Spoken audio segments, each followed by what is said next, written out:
গাছের থেকে পেড়ে নেওয়া সবজি আজকে রান্না করলাম। সবজিগুলো হলো বেগুন, আলু শাক। দেখতেই পাচ্ছেন কি সুন্দর কালার। বিসমিল্লাহির রহমানির রহিম। আসসালামু আলাইকুম। সবাই কেমন আছেন? আশা করি ভালো আছেন। আমি আল্লাহর রহমতে ভালো আছি। আজকে গাছের পাড়া সবজি দিয়ে শুটকি দিয়ে রান্না করব। চলে আসলাম একটা নতুন ভিডিও নিয়ে। কেমন আছেন সবাই? এই যে চিংড়ি শুটকি, আমি কখনো এভাবে এত মিক্সড সবজি দিয়ে আসলে শুটকি রান্না করিনি। আর শুটকিটা গরম পানি দিয়ে ভালো করে ধুয়ে নিচ্ছি, বারবার করেই ধুয়ে নিয়েছি, কতক্ষণ ভিজিয়েও রেখেছি।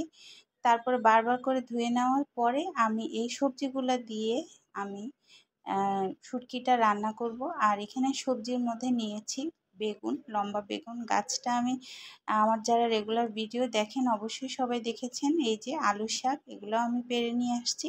তো পাড়ার ভিডিওটা আর শেয়ার করতে পারিনি, কালকে শেয়ার করেছিলাম একটা ভিডিওতে। আপনারা খেয়াল করেছেন কিনা জানি না।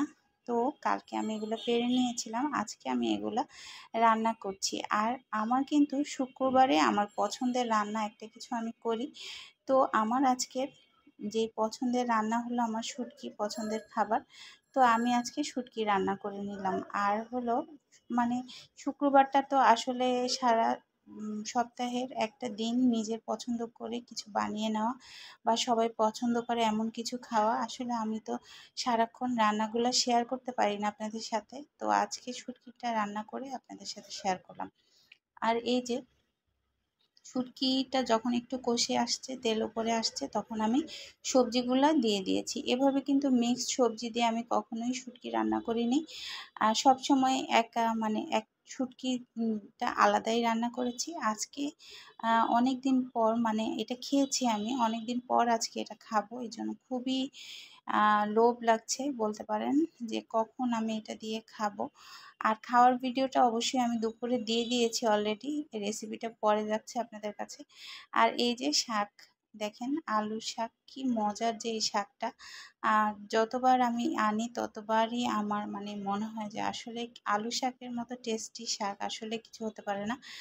খুবই মজার একটা শাক, আলাদা একটা সেন্ট আসে। আর শুটকি দিয়ে শাক রান্না করাটা আপনারা কোন দেশে মানুষ খান বলেন তো? আমি কিন্তু নিজের আইডিয়াতেই এটা খাবো বলে ঠিক করেছি। আর নিজের আইডিয়াতেই কিন্তু করে নিচ্ছি। আর এইভাবে কিন্তু আমি কখনোই খাইনি। আর দেখি কেমন হয়। তো রান্না করে খেয়ে তো ভিডিও দিয়ে দিলাম, খুবই মজা লেগেছে। বললাম না, মনে হচ্ছে যে শাকটারই আলাদা একটা টেস্ট আছে আর এত মজা হয়। এরকম একটু হালকা ঝোল ঝোল রেখেছিলাম, একদম টেনে ফেলিনি, কারণ এটা শুটকিটা অনেক শুটকি ছিল, অনেকগুলো তরকারি হয়েছে। একবারে টেনে ফেললে আমার পরে গরম করতে অসুবিধা হবে।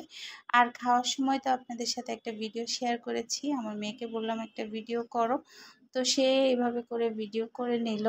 আর ভিডিওটা আপনাদের কাছে কেমন লেগেছে অবশ্যই লাইক কমেন্ট করে জানাবেন। সবাই ভালো থাকবেন, সুস্থ থাকবেন। আল্লাহ হাফেজ, আসসালামু আলাইকুম।